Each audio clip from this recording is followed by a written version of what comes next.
Welcome to Scott Cooks. Today, we're going to clean the top of our Ninja Foodi.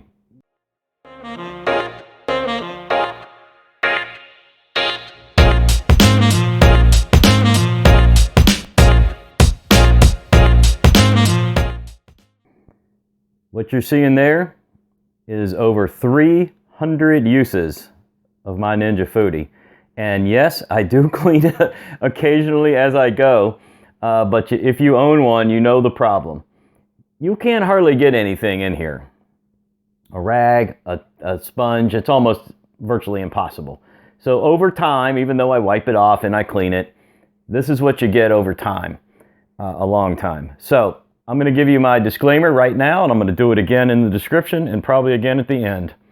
I am not suggesting you do this. I am not recommending you do this. I do not want anybody to break their machine, void their warranties or anything like that. I will take absolutely no responsibility, but I'm going to show you what I'm going to do with mine because this is a mess and I really want to get it cleaned up. First thing you're going to need to do is get the proper tools.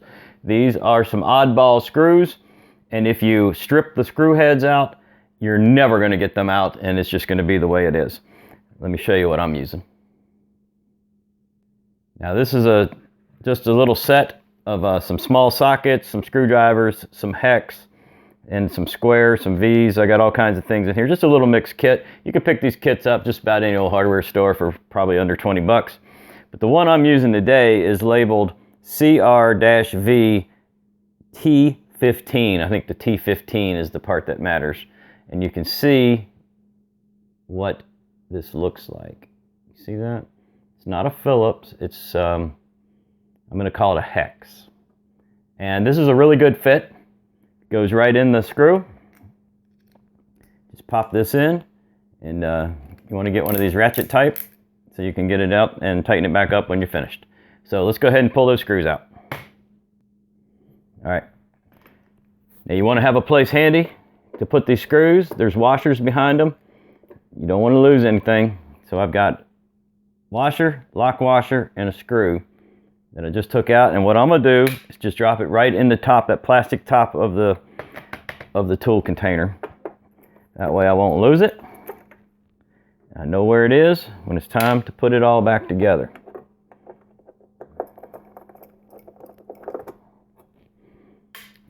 Also, if you have one handy, I do have one, I couldn't find it this morning. A little magnetic tray is pretty handy too. All right, so that was that off in my hand. I'm going to hand wash this and just set it out to dry. See, it's not coated on the back, so I don't want to run this through the dishwasher. I'm just going to hand wash that. So for now, we're just going to set that off to the side. That's going to give us the access we need. Now, unfortunately, Ninja, I'm going to get you close in here. Ninja did not make these plug-ins. A lot of other devices, you just plug them in, unplug them. These are fixed, so I am not going to pull that screw. This is just not going to help get this off. And these braces here, now I could probably get these out of my way so you can just move them a little bit, but there's no sense removing those either, because without being able to take the element out, this is really as far in as I'm going to be able to get. But this is great. I'm going to be able to get right up into there. You know, I'm not going to be able to get into there, but I'm going to get up into here, all these sides. This is going to take quite a bit of work, but we can do it. All right, this is going to take an awful long time and a lot of work, but here's how I'm going to start it. I've got a little bowl with some hot water, an old sponge, because this sponge is going to go in the trash when we're finished. And I got me some Dawn dishwashing soap. And first thing I'm going to do is just try to get some of the initial grease off. Get you back up here. And I'm apologizing in advance because I'm not going to be able to see the camera when I do this, and I'm pretty sure my arm's going to be blocking the view, but you get the idea. Soapy sponge. And I do have a scrubby end, and I think you can see what's going to happen already. Look at that. You see, you can see that. That's pretty amazing. So I just scrubbed for 2 seconds right there. Now the big issue we're going to find here is, as much as we want to get this thing looking brand new, It's just not going to happen because we can't get the element out. So we're just not going to be able to go very far in. But we're going to do the best we can. And I'm going to show you another little thing I'm going to do too in a minute. But first off, I'm just going to get off what'll come off with the old elbow grease method. Also, I highly suggest do not spray oven cleaner up in here, because as you can see, I can't get the sponge in, which means you'd never be able to wipe the oven cleaner out. And you don't want that oven cleaner just sitting up in there. Your food sits really close to this stuff. So me personally, I will not be using any type of oven cleaner on this device. Elbow grease, soap and water is as far as I'll go with it. And let me show you one other little thing I'm going to do. Any tool will work, but I'm going to be using a butter knife. Flat surface is what I'm after. I'm going to take the butter knife and just sort of stick it right between the sponge like that. Be careful not to scratch anything up. Make sure the knife is inside the sponge, and then you can get right up in there. See, it just came out. You just get right up in there. And sadly, that is about as far up in there as I can go. But look at the results. You can see the results. All right, I'm just getting the sponge all, boy, what a mess. And I'm going to try to avoid getting any water down into the Foodi. We'll dry that up really good. Oh, and by the way, I guess I should have told you, common sense, but I should have said it anyway.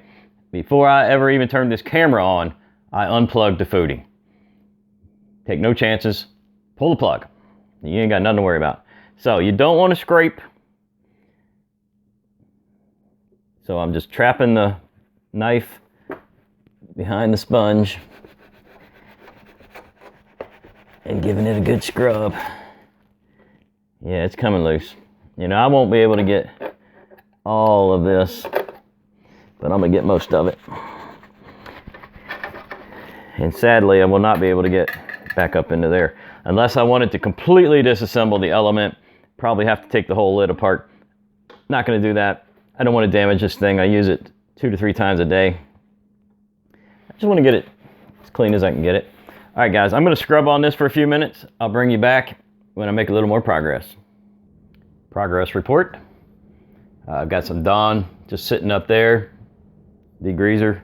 And just been scrubbing away down here, nice and careful. Getting very close. I just got to get right back here behind this part, and then I'm ready to start moving up. Just the goal here is I just pick a very small section, maybe 2 or 3 inches, and just elbow grease it. Just keep working it. Just keep working that section until it's spotless, and then move up a little bit. All right, guys, still scrubbing away over here. I've got from here to about here. And of course, I'm not going to be able to get this ring, this entire fan housing. I'm not going to be able to get that. It just is what it is. But this is coming out really nice. I just got to finish this top section. It's pretty bad up in there. And I know some of you are probably saying, "Ooh, well, if he cleaned it more often, he wouldn't have to do this." Well, I do wipe it out. I just don't take that grate off. But you know, if you use your Foodi a lot, this is what you're going to get. You know, you can wipe it out all you want, but if you're cooking air crisping anything, which is pretty much what I do with it, this is what you're going to get. Hate to be the bearer of bad news, but you're going to have to do a lot of elbow grease to keep it clean. Okay, y'all, I'm pretty happy with the results. Spin that around for you. Sure, there's still some more dark areas in there. I just can't get to them. I'm not going to screw my Foodi up. I'm not going to try to remove this. Maybe somebody out there in YouTube land has done it. Scott will not be doing it because I like my Foodi. I don't want to have to go buy another one when I break it. So what I'm going to do now is go ahead and put the grate on after I finish washing it. Get everything here lined back up, these little hooks. And I'm going to put it on air crisp and just for just probably 20 seconds or something, just to dry everything up. And I'll show you the final end results in a second. All right, guys, this is the finished product. you can still see a little discoloration on the inside of the fan housing, which I just could not get to. But everything else cleaned up real nice. And at this point, you know, she's ready to use. Well, there you go. If you like this video, leave me some comments, subscribe to the channel, click the like button and the bell for me. Check out the description, Patreon links, stuff like that, other information. And I hope you enjoyed this. If you do disassemble yours, you know, be careful, use the right tools, yada yada. Don't try to pull that element out. Could damage the machine. Just try to clean around it. Thanks for watching, y'all.